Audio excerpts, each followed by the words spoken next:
Hello everyone, Mask Carnage here to bring you a beginner's way to how to strap a mask. So what you're going to want to get here is rivets, which I'm pretty sure is standard. Like, you get these two when you buy the rivets. Come with each end. Dog collar, preferably, I would prefer leather because I've also used a nylon, and I number one passion hate using nylon because of this crap. If it tears at all, then the entire thing comes undone, and you can burn it and just squish it back together. But I absolutely hate it with a passion. And as you can see, it's got puppy paw prints on there because dog collar. But this is my most preferred choice, and so I obviously use two here, so you can get them at like $3 to $7, depends on what you get. Pliers, I'll explain that in a bit. This helps. This I believe you use this to punch holes in leather. There you go. It will also work for that. It punches straight through latex just fine. Questions were brought up if it tears or rips. Not necessarily, and unless you strap it wrong and then you do it too tight and you actually rip it out and off. So what I would suggest to do is, this is just a mannequin head to display like an actual head. Say you put the mask on to kind of tell. For this one, this is a official licensed Slipknot mask that you get from the website. Well, I did back in the day. And this spot is where they had sewn on the straps that were elastic straps. So I still used these spots, the given spots where the straps were. So that kind of helps. And what I did was I held here and I moved this to the back to where it fell halfway. Take a note, this is a small mannequin head, about 20 to 22 inches. So I felt it about right here to where it was necessary in the middle of my head. And then I would hold here, and I would do the same thing and reach this back behind my neck, and I'll try to feel for the middle one to reach the back of my neck and hole punch in case these don't line up. So you can add an extra hole, which I had to do to this one, and like I said, I had to burn it and all that. So once you feel like you've got the measurements right and it feels good to where it's at on your head, then that is where you shall cut it. And then for me, I just used plain scissors. I didn't have to burn this at all to get any loose stuff out, so it was just a nice clean cut.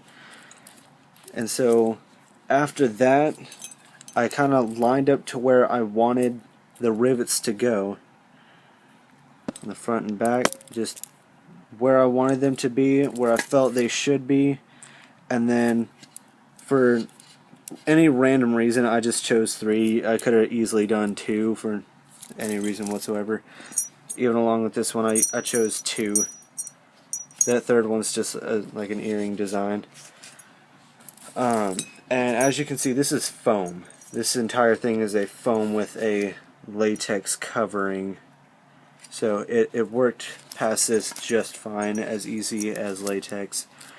And so after you cut it, you set it, you use your leather hole punch. Try to figure out your size to your rivet. So like this, it fits just about right, if not this one, which is, I don't know an exact specific size, but you can just use by sight.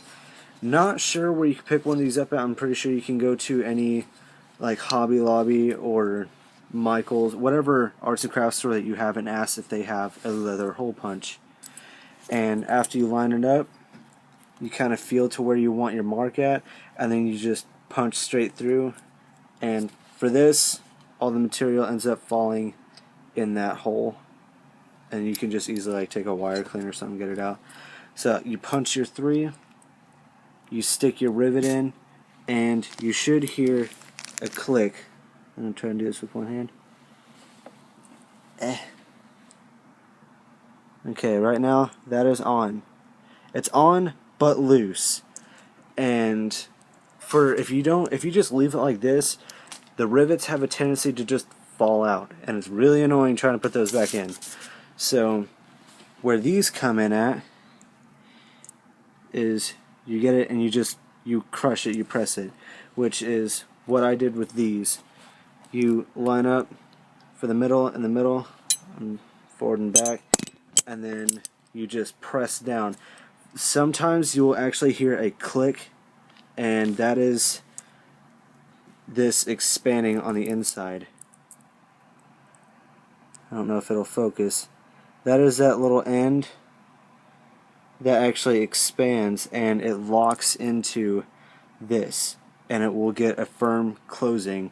And so once you do that and you hear that official click, for me, I just had these three in. I actually had all of them in, and then I pressed them down a couple weeks later, because then I actually figured out how to do it, and now these aren't going anywhere. I can toss the mask around with no worries whatsoever of the rivets actually popping out.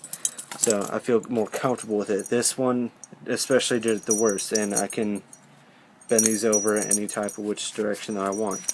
So this is not a professional way of doing it. This is just a way that I found out how to do it, and it was this was my very first one that I've ever strapped, and this is my second. I haven't done any more. I don't charge people. I don't professionally do this. It's just a way that worked for me, a kind of do-it-yourself project, and that's how that worked for me. And I will try to see if I can get these pressed down with the pliers here in a second. Alright, difference. This one is just plainly popped. This one is crushed down with the pliers. It will take a noticeable amount of strength to do this, so for what I do, I can just set it right here and I will press down. If you press too hard, then it kind of just gets a simple clasp in there. It's not like it'll punch through, and if it does, then that for sure isn't going anywhere. But you can see the resemblance up close. This, I will probably never get this apart again. I will have to use a lot of force to split these apart. These, on the other hand, just undid it with one hand. It's so easy. So make sure you press these down. And that is my do-it-yourself kind of project way of strapping. Hopefully this helps. Check out my unboxing video from my first video, and I've got a couple vlogs up. Please check those out on YouTube and on my YouTube channel, and then let me know what you think. Let me know if you want to see any other style masks that I have, if you are friends with me through Facebook or Instagram at Mask Carnage, and hopefully you guys have a fun time strapping your own masks. A mask that I will soon hopefully try to do, I'm not sure if I actually want to or not, is a Slipknot maggot mask. I'll bring that out in a second. And there you have it. This is a Slipknot maggot mask. I haven't seen really anybody make an official one of these, like the actual leather look with a real zipper.